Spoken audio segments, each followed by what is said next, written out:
What's up everyone, OJ here, welcome back to another video, and today we got just a little bit of an issue with the Pokemon Company. Have you guys heard about it? This whole National Dex thing, no big deal for Pokemon fans, right? Yeah, obviously joking around with that one. This has been a huge controversy that's been going down for about, pretty much since Pokemon Sword and Shield has been revealed, but then really what happened was when there was E3 and when they were doing the interviews and it came out that Pokemon Sword and Shield, the newest game from GameFreak, Pokemon Company, Nintendo, coming out on November 15th, wouldn't have the National Dex. Now what the National Dex is basically it's a Pokedex that allows you to have all the different characters in the game or all the different Pokemon in the game. And in previous games, not all of them, but in previous games, you've been able to collect all the different various Pokemon in that game, or you've been able to transfer in the other characters from that game to put on your National Dex. Now, in this game here with Pokemon Sword and Shield, all you really have is the Galar region dex. So whatever Pokemon they include in that Galar region, which will include Pokemon from previous games, it just won't include everything. You can only capture or operate Pokemon from that Pokedex. So you will be able to use Pokemon that aren't just only brand new. So it's not going to be like, oh, well, we only have like 70 Pokemon only standard to this region,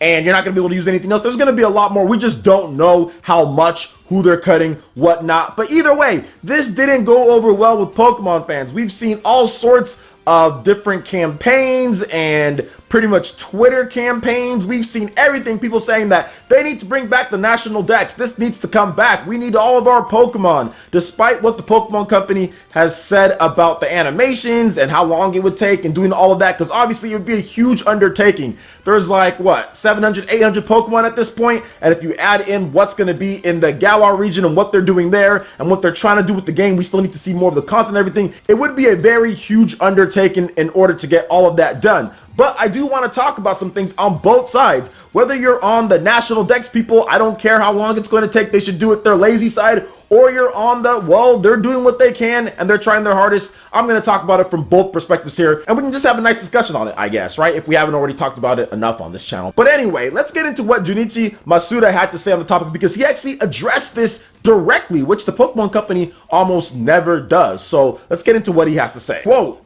"After so many years of developing the Pokemon video games, this was a very difficult decision for me. I'd like to make one thing clear. Even if a specific Pokemon is not available in Pokemon Sword and Shield, that does not mean it will not appear in future games. The world of Pokemon continues to evolve. The Galar region offers new Pokemon to encounter, trainers to battle, and adventures to embark on. We are pouring our hearts into these games, and we hope you will look forward to joining us on this new journey." So there you go, Pokemon Sword and Shield. It's going to have new adventures to embark on. It's going to have a bunch of other stuff, but apparently it's not going to have all of the Pokemon in the game. So basically Junichi Masuda said, yeah, stop complaining. Basically, it seems like he was like, yo, okay, I hear you, but at the same time, yeah, you know what, we made this decision. What can we do at this point? Now, here's the way that I'm looking at it in terms of my own personal preference first and foremost. I am more of a casual Pokemon fan. I do not collect all of the Pokemon in the games because that is a colossal time commitment, and I want to play other games. I want to work. I want to eat. I want to have somewhat of a social life, even though I don't have one, but I want to try to have one, and I want to continue on with my normal life. And Pokemon games take so much time to collect everything because a lot of the games you have to transfer over from one game to another game and then have this game. So I don't want to do all that. But I understand for people who do. So let's talk about that in the first thing when it comes to like what people are trying to say with the Pokedex thing. I completely get that. If you have all these different Pokemon and you want to transfer them over to the new game, you're obviously not going to be able to do that. So that does kind of suck for those who have been collecting and nurturing and using these Pokemon for a long time. So I do get it from that standpoint. Now there's also other people that are talking about this whole, the graphics debate and all of that. And I guess this isn't necessarily as much when it comes to that. Although there are people that are saying that because of the lack of Pokemon that we don't know how much is in or not, but it's not going to have everything. The fact that the graphics aren't on a level that's like really high in terms of what the Switch can do is also getting some people just a tad bit salty when it comes to things. So once again, understand from that standpoint as well. I'm just not big on complaining about graphics just in general. I never do it for a lot of games, so unless the game literally looks like an NES game or something like that when it comes down to it, and like there's no content, that's when you're going to see me complaining. Well, not maybe an NES game, but I mean, it's got to look somewhat good, and to me, it's good enough. It's meets some type of minimum standard that I have in my head, in my very basic non-master race PC computer type of head that I have. You know what I'm saying? So I get it from that standpoint, but I understand what people are saying when it comes to the graphics and things like that. Now let's talk about it from the other side, and then we'll kind of sum up all of this. If you look at it from Pokemon Company's side, obviously getting all of that in there is going to be crazy. Literally, I have seen fans say Pokemon Sword and Shield should look like Legend of Zelda Breath of the Wild in terms of graphical fidelity, quality, and all that. It should have an open world the size of Legend of Zelda Breath of the Wild. It should have all of the Pokemon in there, so like 700, 800 Pokemon plus all the new Pokemon. And it should give you a bag of chips and some Doritos too while you're at it, and an energy drink. No, I'm joking. They didn't say all that. But you know what? By the demands that people are saying online, it seems like they want all that. And I get that. 100% get it, right? I mean, when you're making a game or when you're a consumer, you want the best. And I completely understand that. If you guys want to go on there and do that, that's cool. All I'm looking for, though, is really cool features when it comes to. I'm looking for the cool features in the game. I'm looking for a new adventure, but I get it from people who want it from that perspective. But the Pokemon Company, obviously, it's going to be tough for them to put all of that in there. And there's also people talking about the animations in the game not being so good, or them using the same animations and stuff like that. So to get all of that new, the Pokemon Company is probably thinking, there's no way in hell we'd be able to do this in any type of normal time constraint that pretty much all developers do have. So I get it from that standpoint. I understand what's going through, and I think that both sides are kind of going kind of crazy when it comes to certain things. No game has every single thing when it comes down to it. Now, Pokemon is a bit different, so I understand once again for people that want to transfer over, but like they did say, you still might be able to transfer in future games. I'm almost looking at it as like an X and Y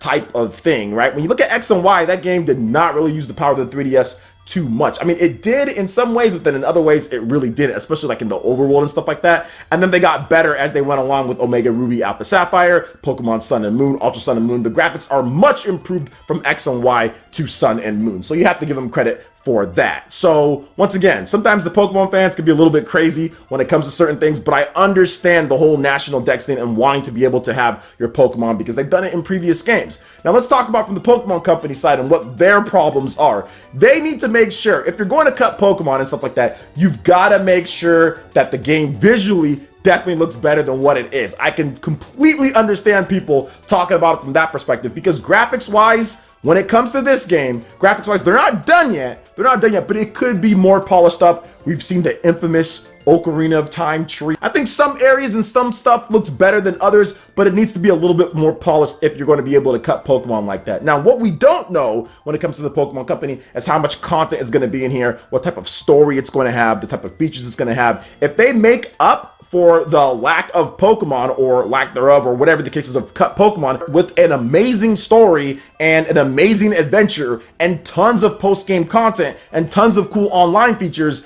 then I think that it's worth the price of admission, or it could make up for missing X or Y type of Pokemon or whatever the case is. But the Pokemon Company needed to show that from the very beginning. They don't need to show that not at this point. I mean, we have to wait for the game to come out, but that should have been something that we should have seen with the graphics and also with the content. Now, we did see some of it with the wild area. Obviously, that's something brand new to the Pokemon franchise. Being able to have that huge open-ended area with Pokemon roaming out there in the fields, that's actually really cool. But there needs to be a little bit more effort when it comes to the graphics. There needs to be a little bit more effort in terms of telling us why this game is going to be amazing when it comes to the content in there without taking so much time, because you told us about the cut Pokemon and there's so many Pokemon, you know, that are in there and we don't know who's going to come in terms of who's going to be in this Galar region. So it makes sense that they should have showed us a bit more effort when it comes to certain things. Now, final thing here, do I think that the Pokemon Company is lazy?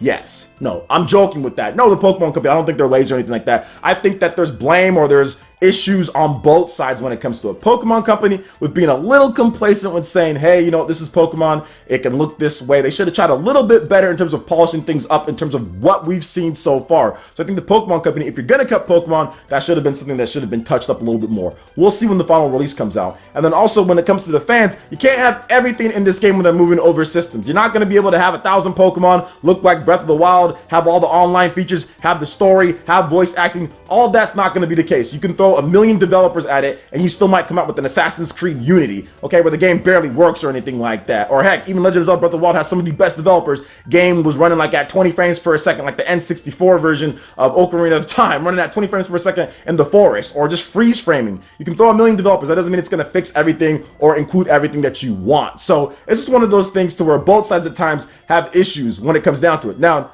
all that being said, am I going to buy the game? Heck yeah, I'm going to buy the game. It looks kind of fun. It doesn't look kind of fun. It looks fun. I know I'm going to have fun with the game because I play games, in terms of Pokemon games, I play it for the story. I play it to kind of just play a little bit competitively, use the new Pokemon, see the new region, see what new features they're doing. I'm looking forward to the co-op. I want to see what they do with that, Dynamaxing, all that stuff like that. So I'm going to play the game. But once again, I understand from both sides. I think there's valid concerns, criticism, whatever the case is that people are saying. And I think it's going to be interesting going forward who actually buys the game and votes with their wallet and who just complains and complains and complains, but then still goes out and buys the game and thinks that the game is good. That's going to be the real interesting thing, to see how many people that this game actually turns around or doesn't. Will this game be significantly lower in sales because of this? Is this just a angry mob type of situation or huge vocal minority? I don't think so. I think it's a little bit of both when it comes down to it. But we're going to have to wait and see when the game comes out on November 15th. So what do you guys think about this whole situation when it comes to the Pokemon Company and everything? Let me know your thoughts in the comment section below. All right, guys, that wraps it up for this video here. Go and check out the links in the description below. We got Facebook and Twitter. Go and give us a like and a follow on our social media. Hit that like button if you did like this video. Let me know you guys want more content like this going forward in the future. And subscribe to PlayerEssence for this RPG, Japanese, and Nintendo gaming news. Thank you so much for watching, and we'll catch you guys for the next one. Peace!